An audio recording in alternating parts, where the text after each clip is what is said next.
Hello दोस्तों, कैसे हैं आप लोग। आई होप कि आप लोग अच्छे होंगे। दोस्तों, आज के वीडियो में जो हम डिस्कस करने वाले हैं वो काफ़ी इम्पोर्टेंट है, क्योंकि इस वीडियो में जो हम बात करेंगे वो ई इनवाइस में जो बहुत बड़ा बदलाव हुआ है 1 अप्रैल 2025 से, उस बदलाव के बारे में बात करेंगे। बेसिकली अगर इस बदलाव की बात की जाए तो इस बदलाव से रिलेटेड जो एडवाइजरी आनी थी वो एडवाइजरी आपके काफ़ी पहले ही आ चुकी है, बट वो इफेक्ट जो पड़ना था वो आपको 1 अप्रैल 2025 से पड़ना था, जो ऑलरेडी आपकी स्टार्ट हो चुका है। तो बेसिकली जो ये वीडियो हमारा बनाने का मेन मकसद है उस एडवाइजरी को आप लोग को रिमाइंड करना कि बहुत सारे ऐसे टैक्स पेयर होंगे, बहुत सारे ऐसे अकाउंटेंट भाई होंगे जो उस एडवाइजरी को भूल गए होंगे, लेकिन ये वीडियो बना के मैं उन भाइयों को, उन अकाउंटेंट भाइयों को मैं रिमाइंड करना चाहता हूँ कि ये भैया अब ये अप्लीकेबल हो गया है। तो बेसिकली ये एडवाइजरी क्या है? ये एडवाइजरी है भैया आपको ई इनवाइस की जो पोर्टल पे आपको इनवाइस को रिपोर्ट करने की जो टाइम लिमिट है उसके बारे में, और इन कौन से टैक्स पेयर पे होगा, कब से हुआ और ये कौन कौन से डॉक्यूमेंट पे होगा, ये सारे चीज़ एडवाइजरी में इन्होंने बताया है। तो इस एडवाइजरी को विस्तार से मैं आप लोग को बिल्कुल डीपली समझाऊंगा कि कौन से टैक्स पेयर को ये टाइम लिमिट कितने दिन के लिए यहाँ पे दिया इन्होंने। अब इस एडवाइजरी की बात करें तो इस एडवाइजरी में सबसे पहले ये करें कि भैया हमने 13 सितंबर 2023 को एक एडवाइजरी जारी करी थी, जिसमें कि जिस भी टैक्स पेयर की टर्नओवर 100 करोड़ या 100 करोड़ से ज़्यादा था उनको बोला गया था कि भैया आप 30 डे के अंदर अपने इनवाइस की जो इनवाइस है उसको आईआरपी पोर्टल पर रिपोर्ट करिए, ई इनवाइस जनरेट करिए। उसके बाद इन्होंने जो नवंबर 2024 में जो एडवाइजरी जारी करी थी उस एडवाइजरी में इन्होंने बोला था कि जिस भी टैक्स पेयर की टर्नओवर 10 करोड़ या 10 करोड़ से ज़्यादा है वो अपने इनवाइस को ई इनवाइस जनरेट आपको 30 डे के अंदर कर लेना है, यानी आईआरपी पोर्टल पे 30 डे के अंदर रिपोर्ट कर देना है। और ये कब से अप्लीकेबल होना था? ये अप्लीकेबल होना था 1 अप्रैल 2025 से।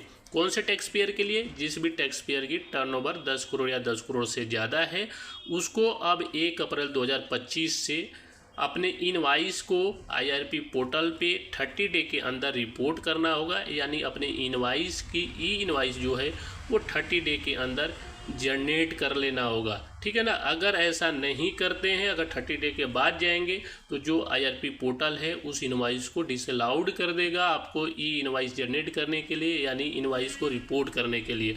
अब बात करते हैं कि ये कौन कौन से डॉक्यूमेंट पे अप्लीकेबल होगा, है ना। 1 अप्रैल 2025 से जिस टैक्स पेयर की टर्नओवर 10 करोड़ या 10 करोड़ से ज़्यादा है वो कौन कौन से डॉक्यूमेंट को 30 डे के अंदर उसको आईआरपी पोर्टल पे अपलोड करना होगा।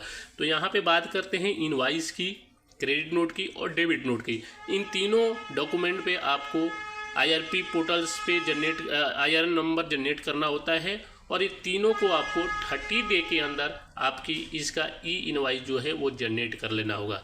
यानी जो भी डेट होगा आपका इनवाइस का, डेबिट नोट का, क्रेडिट नोट का, उस डेट से 30 डे के अंदर ही आपको आईआरपी पोर्टल पे इसको अपलोड कर देना होगा, नहीं रिपोर्ट कर देना होगा। ठीक है। अब बात करते हैं, यहाँ पे इन्होंने एक एग्जांपल दिया है कि मान लीजिए आपने कोई इनवाइस बनाया 1 अप्रैल 2025 को, तो उस इनवाइस का या डेबिट नोट का या क्रेडिट नोट का जिसकी डेट आपकी 1 अप्रैल 2025 है उसको आप 30 अप्रैल 2025 से पहले उसको आईआरपी पोर्टल पे आपको रिपोर्ट कर देना होगा, यानी उसकी जो आईआरएन जो जनरेट करना है वो आपको कर लेना होगा। अगर आप 30 अप्रैल के बाद जब जाएंगे उसको आईआरपी पोर्टल पे अपलोड रिपोर्ट करने के लिए, तो जो पोर्टल होगा उसको वो डिसअलाउड कर देगा, यानी उसकी ई इनवाइस है जो, यानी ई इनवाइस जो है वो जनरेट नहीं कर पाएंगे। ठीक है ना।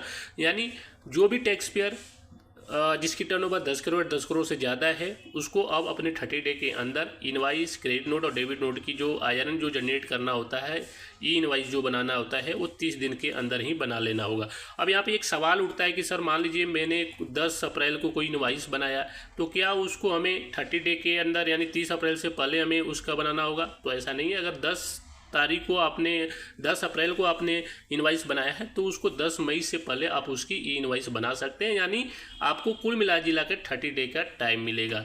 तो आई होप कि ये वीडियो आप लोग को पसंद आया होगा। मिलते हैं नेक्स्ट वीडियो में। जय हिंद, जय भारत। और हाँ, वीडियो पसंद आए तो लाइक सब्सक्राइब